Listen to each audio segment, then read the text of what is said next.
इसके लिए दोस्तों सबसे पहले मैंने एक कॉपी में उसी फॉर्म के कॉलम के अनुसार कॉलम बना लिया है और फील्ड में जाकर जो है परिवारों का एक तरह का मतलब कच्चा आंकड़ा मैंने इकट्ठा कर लिया है। तो आपको जिस तरह से सुविधा हो आप चाहे तो पेज में लेकर या फिर किसी कॉपी में कॉलम बनाकर आप जो 17 क्वेश्चन है, 17 कॉलम है, उस 17 कॉलम या फॉर्म के कॉलम के अनुसार आपको कॉलम बनाकर प्रत्येक परिवार का एक कच्चा रॉ डाटा कलेक्ट कर लेना है। उसके बाद अब आते हैं फॉर्म में किस तरह से भरें। सबसे पहले दोस्तों यहाँ राज्य का नाम भर देंगे। उसके बाद है जिला कोड, जो जिस जिले से हैं उसका कोड डालेंगे, चार्ज कोड, पंचायत का कोड, उसके बाद वार्ड का कोड, गन्ना ब्लॉक संख्या, उपगन्ना ब्लॉक, जिसका अगर उपगन्ना ब्लॉक है तो 1 डालेंगे, अगर नहीं है तो 0 डालेंगे। मकान सूचीकरण के समय आपने जो भवन संख्या और मकान संख्या जो डाला था तो वही डालेंगे, क्योंकि मैंने मकान सूचीकरण के समय भी एक रो डाटा एकत्रित करने के लिए मैं एक फॉर्मेट बनाया था, तो उसमें मेरा सारा डाटा मौजूद है। तो अभी मैं जिस परिवार का करने जा रहा हूँ इसकी सूची जो है भवन संख्या 24 और मकान संख्या 33 में है। तो मैं ये भवन संख्या पहले डाल रहा हूँ। आपको मालूम होगा कि 3 डिजिट का ही भरना है इसमें।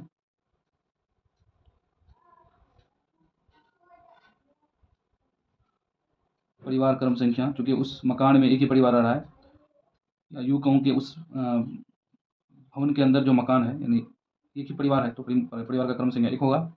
परिवारों में कुल सदस्यों की संख्या जो आपने मकान सूचीकरण के वक्त डाला था, तो यहाँ डाल देना है। यदि यदि परिवारों की सदस्यों की संख्या में बढ़ोतरी होती है या कोई मकान सूचीकरण के समय कोई परिवार का सदस्य छूट गया है, तो इसकी सूचना पर्यवेक्षक को देना है और वो पर्यवेक्षक महोदय जो है चार्ज पदाधिकारी महोदय से संपर्क करके उनका नाम जोड़ेंगे। उसके लिए आपको, जैसे कि यहाँ मेरा मकान सूचीकरण के समय 5 परिवार के सदस्य थे, अब छठा अगर नया कोई परिवार जुड़ रहा है तो मैं यहाँ अलग पेन से, अभी मैं ब्लैक पेन से कर रहा हूँ, ब्लू या रेड या ग्रीन कोई भी पेन से जिसका नाम नया जोड़ना है उसको यहाँ दर्ज कर देना है, सारा डाटा यहाँ पर एंट्री कर देना है और इसकी सूचना पर्यवेक्षक महोदय को दे देना है। और साथ ही जब आप फॉर्म को कार्यालय में जमा करेंगे, प्रखंड कार्यालय में, तो उसमें एक टैग लगा देंगे, ग्रीन, ब्लू या रेड किसी भी कलर पेपर से यहाँ टैग लगाकर वहाँ उस टैग में रिमार्क्स दे देंगे कि इसमें नया परिवार जोड़ा गया है, परिवार का नया सदस्य जोड़ा गया। तो अब आइए दोस्तों आगे बढ़ते हैं। वर्तमान पता में गांव मोहल्ला का पता तो आप नाम लिखते ही हैं। साथ ही मैं सुविधा के अनुसार पोस्ट,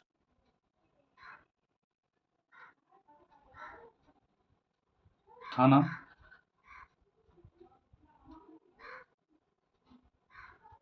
और जिला का नाम भी डाल देता हूँ। कुछ लोग सिर्फ गांव का नाम देते हैं, वो भी ठीक है, लेकिन मैं सुविधा के अनुसार चूँकि स्पेस है तो मैं पूरा पता लिख देता हूँ। यहाँ पर पिन कोड डालना है, पोस्टल कोड। जैसे यहाँ ऑप्शन दिया है परिवार के किसी पुरुष सदस्य के जाति प्रमाण पत्र का क्रमांक यदि उपलब्ध हो, तो यदि है तो दाएं से भर लेंगे, और कोई अगर बाएं तरफ कोई स्पेस रह जाता है, कोई बॉक्स खाली रहता है तो 0 भर देना है। उसके बाद राशन कार्ड संख्या, जैसा कि प्रशिक्षण में बताया गया है कि आपको दाएं से भरना है, बाएं तरफ यदि बॉक्स खाली रहता है तो आपको 0 भर देना है। तो यहाँ मैं जिस परिवार का भर रहा हूँ उसका मैं राशन कार्ड संख्या डाल रहा हूँ।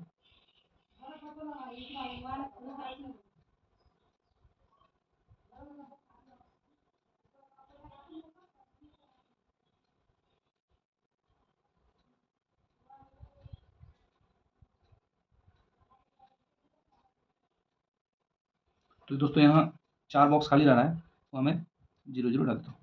तो इस तरह से ये पहला पृष्ठ फॉर्म का जो पहला सेक्शन है ये भरा गया। अब अगला सेक्शन में सारा परिवार के सदस्य का डिटेल भरा जाएगा। इस परिवार में सदस्यों की संख्या 5 है। सबसे प्रथम है, उसका नाम लिख रहा हूँ।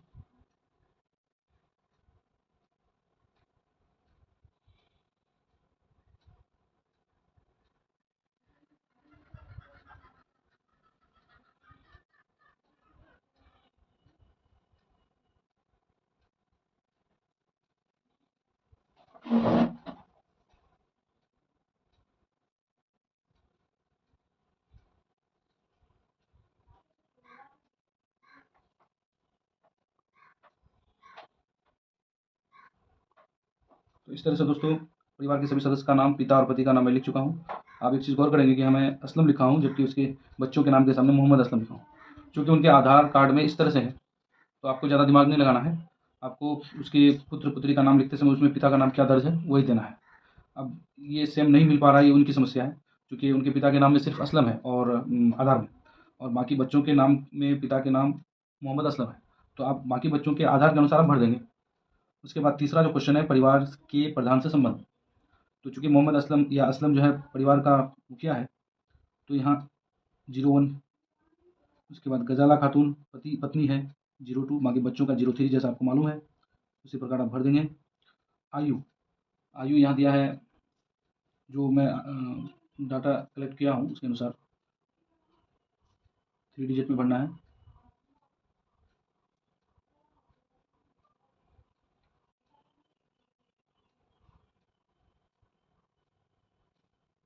उसके बाद पाँचवा क्वेश्चन लिंग है। तो जैसा मालूम है आपको, लिंग में स्त्रीलिंग 02 होगा। पहले जो स्त्रीलिंग है पहले उसको भर लेंगे, यानी जो फीमेल है पहले उसका कोड भर लेंगे। बाकी मेल के लिए आपको मालूम है 01 है, उसको 01 डाल देंगे। इस तरह से आप आसानी से आप बिना गलती किए भर सकते हैं। वैवाहिक स्थिति आपको मालूम है कि पति पत्नी अभी है, तो पति पत्नी के लिए 02 देना है, बाकी बच्चों के लिए 01 देना है। ऊपर से नीचे की तरफ भरेंगे, ऊपर से नीचे की तरफ कॉलम को भरेंगे तो आप जल्दी से भर पाएंगे। बाएं से दाएं तरफ एक एक सदस्य का आप इंडिविजुअली भरेंगे तो उसमें समय ज़्यादा लगेगा। ऊपर से नीचे की तरफ भरना उचित रहेगा। धर्म, तो धर्म के अनुसार कोड डाल देंगे, क्योंकि माँ बाप जो धर्म का है बच्चे भी उसी के होंगे, तो सारे कोड सेम होंगे।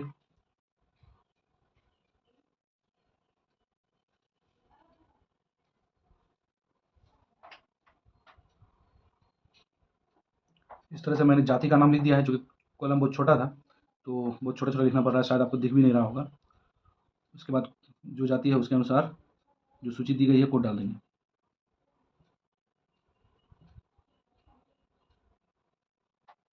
9वां क्वेश्चन है, क्वेश्चन 9, शैक्षणिक योग्यता। जो जितना पढ़ा है, जितने क्लास तक आप दर्ज कर देंगे। उसका अलग अलग सूची हर जिला में दिया है, या हर प्रशिक्षण में आपको मिला ही होगा शैक्षणिक योग्यता की सूची, उसके अनुसार कोड डाल देंगे। क्वेश्चन 10 है, 10वां क्वेश्चन, कार्यकलाप। माता जो है गृहिणी है, या फिर असलम की जो पत्नी है वो क्या है, हाउस वाइफ है, तो 14 कोड होगा। बाकी बच्चे जो है स्टूडेंट है, विद्यार्थी है, तो 13 कोड हो जाएगा। क्वेश्चन 11 है, आवासीय स्थिति।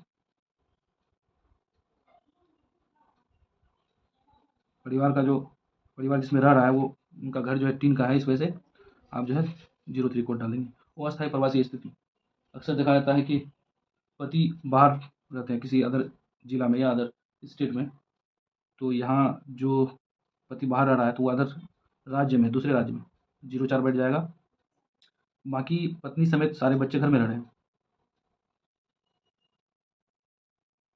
कंप्यूटर लैपटॉप, आपको मालूम ही होगा कोड जो डालना है, क्योंकि इस परिवार में नहीं है तो ये कोड डाला जाएगा। मोटर यान, गरीब परिवार है, इस वजह से उनके यहाँ जो है मोटर यान भी नहीं है। कृषि भूमि, तो जो भी है यहाँ पर कोड डाला हुआ है ही, जितना डिसमिल है उसके अनुसार कोड डाल देंगे। केवल ये पिता के नाम पे होगा, बच्चों के नाम पे नहीं होगा। जब तक माता पिता मौजूद है बच्चों के नाम में शून्य जाएगा। आवासीय भूमि में बहुत लोग कन्फ्यूजन में रहते हैं, क्योंकि आवास किनका है, मतलब पिता का नाम ही होगा। जब कृषि भूमि पिता के नाम में है, तो जो पत्नी जो शादी करके आई है जिस घर में, तो वो घर जो है जिस ज़मीन में है वो पिता के नाम का ही होगा, यानी पति के घर है, तो पति की तो ज़मीन होगी ही, तो सिर्फ पति के इस पे कोड डालना है। पत्नी के नाम के सामने भी कोड जो डालना है वो शून्य हो जाएगा, यानी जो उसकी ज़मीन नहीं है, पति की ज़मीन पे वो रह रही है। बच्चों के सामने भी वही 01 ही कोड जाएगा, पत्नी और सभी बच्चों का। बहुत लोग कन्फ्यूजन में रहते हैं कि पिता का है तो वही पत्नी का, वही बच्चों का डाल देते हैं। ऐसा नहीं करना है, ऐसी गलती नहीं करनी है आपको, क्योंकि वो पत्नी जो जिस औरत को वो ब्याह करके ला रही है, शादी करके ला रही है, तो वो अपनी ज़मीन में रह रहा है, तो वो ज़मीन तो है पति के नाम से, तो पत्नी का और बच्चों का जो है 01 कोड डालना है। सभी स्रोतों से मासिक आय। देखिए, इसमें परिवार का मुखिया असलम है और ये बाहर रह रहा है, तो बाहर रह रहा है तो आप उसके अनुसार कितना आमदनी है उनकी वो डाल देंगे कोड। बाकी पत्नी हाउसवाइफ है तो उनकी आमदनी शून्य हो जाएगी, यानी कोड 08 डलेगा। बाकी बच्चे जो है पढ़ रहे हैं उनके सामने भी वही कोड डाला जाएगा। यहाँ तो आधार संख्या स्वेच्छा से कम काम को जल्दी निपटाने के लिए आपको समय सीमा जो दिया गया है, उस समय सीमा के अंदर काम को पूरा करने के लिए आपको आधार संख्या केवल आप मुखिया का डाल देते हैं तो काफ़ी है, परिवार का जो मुखिया है।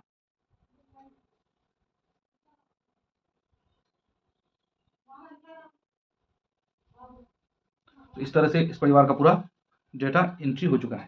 और मैंने जब वहाँ रो डाटा कलेक्ट कर रहा था, तो रफ में जो किया था कॉपी में, साथ साथ में सीरियली फॉर्म में भी परगणक का हस्ताक्षर ले लिया था। उन्हें ये बता दिया था कि आपका जो है अभी रफ में भरा जा रहा है, इनको फ्रेश करके फॉर्म में भरा जाएगा, इसलिए उसने साइन भी अपनी इच्छा से कर दिया। किसी प्रकार की कोई दिक्कत नहीं हुई। अब मैं यहाँ अपना हस्ताक्षर करूँगा।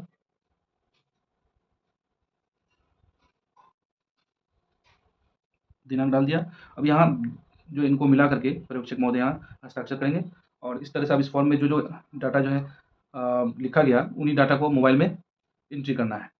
तो इसके लिए मैं एक अलग से वीडियो बनाऊँगा। आप लोग जुड़े रहें और सपोर्ट करें, हमारे चैनल को लाइक और सब्सक्राइब करते रहें, शेयर भी करें। बहुत बहुत धन्यवाद।